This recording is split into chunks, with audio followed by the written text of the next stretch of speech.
Dia tahu dia sakit tubuhnya dari daging dan darah. Dia tahu dia bukan Tuhan. Dia tahu dia manusia seperti yang lain. Dan rakyatnya pun tahu dia bukan Tuhan. Cuma karena mereka takut. Fastaqaffahu qaumahu wa fa'ata'u. Kata Allah, dia pun menjadikan kaumnya takut sama dia, dan mereka pun taat sama dia. Dia bukan Tuhan. Kata Allah, fa'akhadhahu Allahu nakalan akhirati wal ula. Allah azab dia karena perkataannya pertama sebagai Tuhan Mesir, dan karena perkataannya yang kedua mengaku Tuhan yang paling tinggi. Kata Allah Subhanahu wa taala, "Inna fi dzalika la'ibratan liman yakhsha." Sesungguhnya pada hal ini ada pelajaran bagi orang yang takut. Kemudian Allah Subhanahu wa taala kembali pada pembahasan hari kiamat. Kata ulama, kenapa Allah selipkan pembicaraan tentang Musa dan Firaun di antara pembahasan tentang hari kiamat? Kata para ahli tafsir, karena Allah ingin mengingatkan kepada orang musyrikin. Jadi kisah Firaun adalah kisah yang masyhur, sejarah besar. Bagaimana Musa Allah menenggelamkan Firaun dengan tatkala Musa memukulkan tongkatnya ke lautan dan laut terbelah, kemudian dimasuki oleh Firaun, kemudian ditenggelamkan oleh Allah Subhanahu wa taala. Ini kisah yang masyhur dan diketahui oleh orang Yahudi. Dan kita tahu orang musyrikin mereka berinteraksi dengan orang-orang Yahudi, sehingga mereka mendengar tentang kisah Firaun. Ya, kisah Firaun diketahui oleh orang musyrikin Arab. Sehingga Allah mengatakan, hai orang musyrikin Arab, kalian tahu tentang kisah Firaun yang sombong dan congkak dan mengingkari hari akhirat. Kalau kalian seperti Firaun, maka kalian akan nasibnya seperti Firaun. Sekarang Allah mengancam dengan menyebutkan tentang kisah Firaun. Kemudian Allah kembali kepada pembahasan tentang hari kiamat. Kata Allah Subhanahu wa taala, "A'antum asyaddu khalqan amis samaa banaha?" Wahai orang-orang musyrikin Arab, a'antum asyaddu khalqan? Apakah penciptaan kalian lebih hebat dari penciptaan langit dan bumi? Dari penciptaan langit, penciptaan lebih hebat. Langit yang begitu luar biasa. Rafa'a samkaha fasawwaha. Kami telah tinggikan bangunannya, kami sempurnakan bangunannya. Lihat langit bagaimana terbentang begitu luasnya. Tidak tahu betapa jauhnya. Di atas langit, di atas bumi tanpa ada pasak sama sekali. Penciptaan langit lebih hebat dari penciptaan kalian dari manusia. Cuma kecil. Kecil kata Allah Subhanahu wa taala. Oleh karena manusia jangan sombong. Dalam ayat yang Allah mengatakan, "La tamshi fil ardi maraha." Janganlah engkau berjalan dengan penuh kesombongan di atas muka bumi. Kamu itu kecil. Innaka lan takhriqal arda wa lan tablughal jibala tula. Kata Allah, kamu yang sombong ini tidak bisa menembus bumi, tidak kuat menembus bumi. Apa kau sombongkan? Dan kau tinggimu tidak bisa setinggi gunung. Kamu tinggimu paling 1,5 meter atau 1,7 meter. Kalau dilihat dari angkasa luar, kau tidak kelihatan. Ya, makanya buat apa kau sombong? Kau itu cuil yang ada di atas muka bumi. Yang sebesar kamu juga jutaan manusia seperti kamu, dan akan datang jutaan manusia seperti kamu. Kalau kamu tidak ada di atas muka bumi, tidak jadi masalah. Bahkan bisa jadi keberadaanmu bikin masalah di atas muka bumi. Mereka katanya, ngapain sombong? Kata Allah, innaka lan takhriqal arda. Kau tidak bisa menembus bumi. Wa lan tablughal jibala tula. Kau tidak bisa menyampai tingginya gunung. Kalau kamu badannya gede bisa hancurkan gunung, bolehlah kau sombong. Kau tidak bisa apa kok kamu sombong. Kata Allah, antum asyaddu khalqan amis samaa banaha. Apakah penciptaan kalian yang kecil ini lebih hebat daripada penciptaan langit? Menciptakan kalian, memulai kehidupan kalian mudah. Kalian sudah meninggal, Allah hidupkan lagi mudah bagi Allah pada hari kiamat kelak. Rafa'a samkaha fasawwaha. Allah meninggikan bangunannya. Fasawwaha, Allah sempurnakan bangunannya. Wa aqtasha lailaha wa akhraja duhaha. Allah jalankan siang hari dan malam hari. Ini wal arda ba'da dzalika dahaha. Allah Subhanahu wa taala sempurnakan pembuatan bumi. Akhraja minha ma'aha wa mar'aha. Allah keluarkan air dari bumi tersebut, dan Allah keluarkan tumbuh-tumbuhan dari bumi tersebut. Wal jibala arsaha. Dan gunung-gunung yang Allah pasang di atas muka bumi. Allah sebut, Allah pasang apa? Gunung-gunung. Dan benar gunung-gunung itu, kalau kita lihat gunung-gunung itu tinggi menjulang, tetapi yang di bawah lebih tinggi daripada yang di atas. Tapi ada yang mengatakan kalau gunung itu mengerucut, maka 2/3-nya di bawah dalam tanah. Yang di atas cuma sedikit, supaya tidak menggoyahkan apa bumi. Karena disebutkan dalam Al-Quran bahwasanya bumi goncang, kemudian dipasang apa namanya, pasak gunung-gunung supaya tidak goyah ya bumi tersebut. Maka alakum wa li'anikum. Sebagai sebagai makan bagi kalian dan ternak-ternak kalian.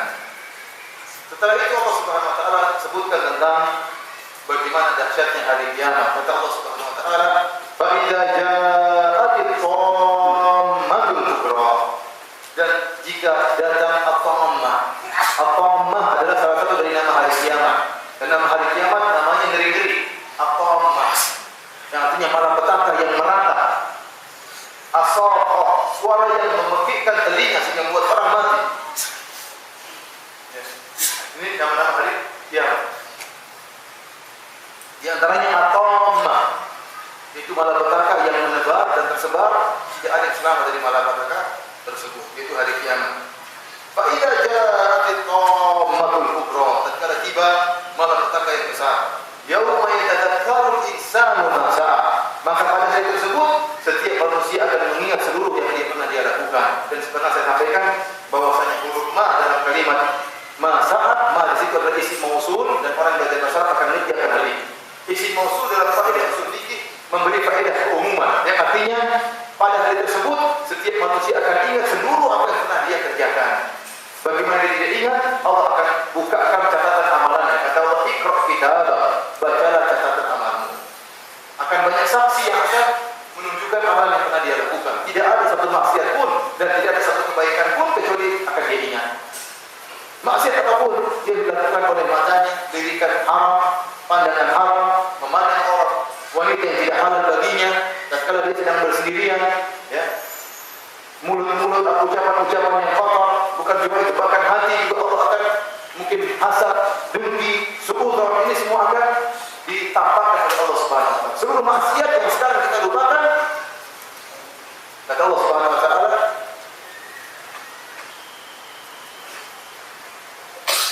orang-orang akan melupakan apa yang mereka, dan kita manusia orang musyrikin, mereka lupa tentang apa yang mereka lakukan, maksiat yang mereka lakukan.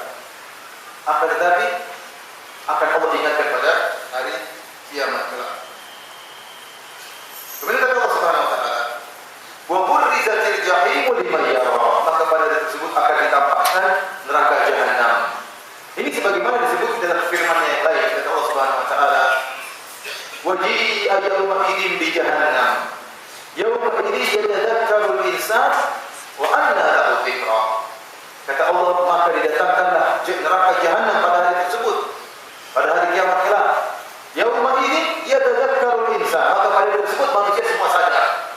Wa anna lahu dzikra, maka apa faedahnya dia kemudian sadar tidak ada manfaatnya. Penyesalan pada hari tersebut tidak bermanfaat. Orang-orang pelaku maksiat semuanya menyesal. Semuanya maksiat yang pernah kita lakukan akan kita sesali. Disebutkan dalam hadis neraka jahanam, kata Nabi sallallahu alaihi wasallam hadis Ibnu Mas'ud, "Yu'ta bi jahannam yawma idzin." Pada hari tersebut didatangkan neraka jahanam. Laha sab'una alfa zimamin. Neraka jahanam tersebut ada 70.000 tali yang untuk menarik neraka jahanam tersebut. Ma'a kulli zimamin sab'una alfa malakin yajuruna. Dan setiap tali akan ditarik oleh 70.000 malaikat yang menarik tali-tali tersebut. Kalau begitu neraka jahanam ditarik oleh berapa malaikat? Berapa? Mana yang S1, mana yang S2? Mana guru matematika? Berapa? 4,9 miliar malaikat. Ini menunjukkan betapa besarnya neraka jahanam. Cukup bagi seluruh pelaku maksiat dari zaman Nabi Adam sampai hari kiamat. Kemudian Allah Subhanahu wa taala mengatakan, "Fa amma man tagha." Adapun orang-orang yang melampaui batas, wa atharul hayatad dunya, dan mendahulukan kehidupan dunia daripada kehidupan akhirat, ya, berhura-hura, bersenang-senang, lupa dengan akhirat. Seakan-akan dia hidup di dunia selama-lamanya. Ya. Yahsabu anna malahu akhladah. Yang dia mengumpulkan hartanya dan dia menghitung-hitungnya, dia menyangka hartanya akan mengekalkannya. Kalla, sekali-sekali tidak. Hartanya tidak akan mengekalkannya, kesehatannya tidak akan mengekalkannya, dia akan meninggal dunia. Dia menyangka dengan foya-foya yang dia lakukan, kemaksiatan yang dia lakukan akan menyelamatkannya dari kematian dia.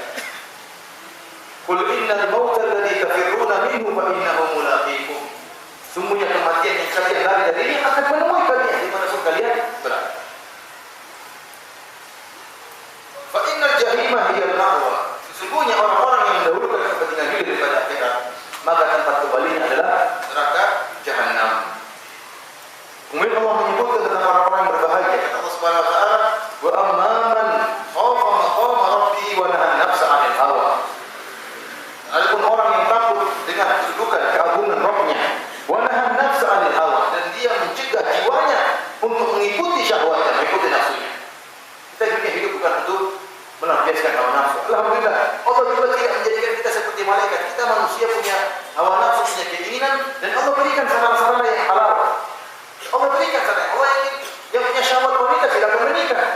Tapi jangan melebihi dengan apa yang telah dihalalkan oleh Allah Subhanahu wa taala, mencari hal-hal yang haram. Ada perkara-perkara haram yang Allah mudahkan, Allah berikan. Wa nahan nafsa 'anil hawa, seorang yang kemudian dia mencegah jiwanya dari mengikuti segala keinginan hawa nafsunya. Fa innal jannata hiyal ma'wa. Maka orang inilah surga merupakan tempat kembalinya. Kemudian Allah tutup surat An-Nazi'at dengan firman-Nya, "Yas'alunaka 'anis sa'ati ayyana mursaha." Mereka bertanya kepada engkau wahai Muhammad tentang kapan terjadinya hari kiamat. Orang-orang musyrikin demikian. Wahai Muhammad, kamu bilang akan ada hari kiamat. Mana hari kiamat itu segera datangkan.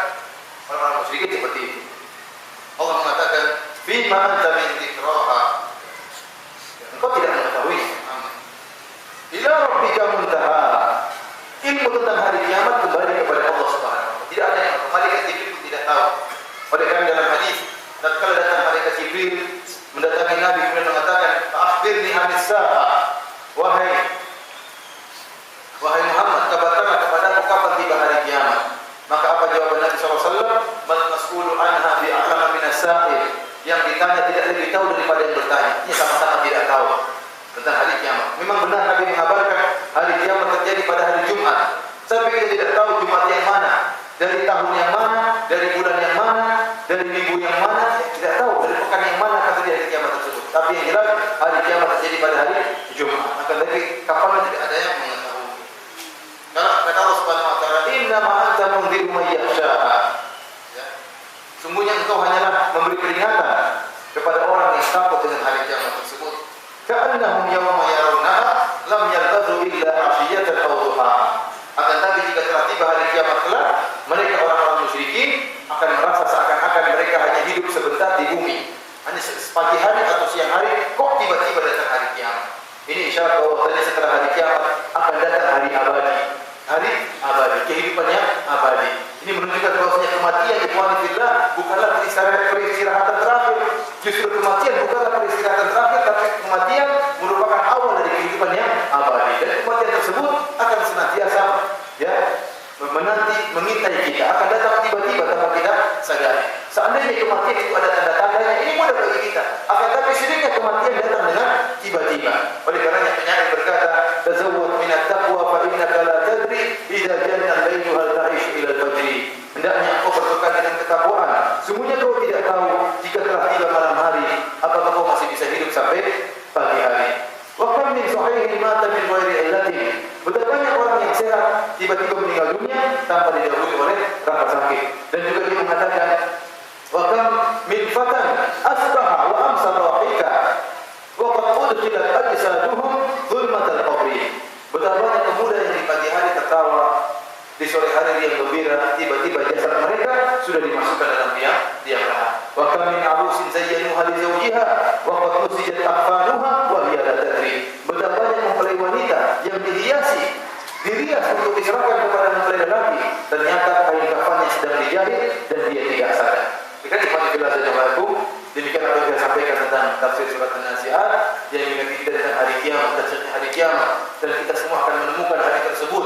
Dan barang siapa yang meninggal, maka dia telah masuk dalam kiamat kecil. Ya, dia telah masuk dalam alam akhirat. Oleh karena persiapkan diri kita untuk menemui hari kematian tersebut yang akan datang dengan tiba-tiba.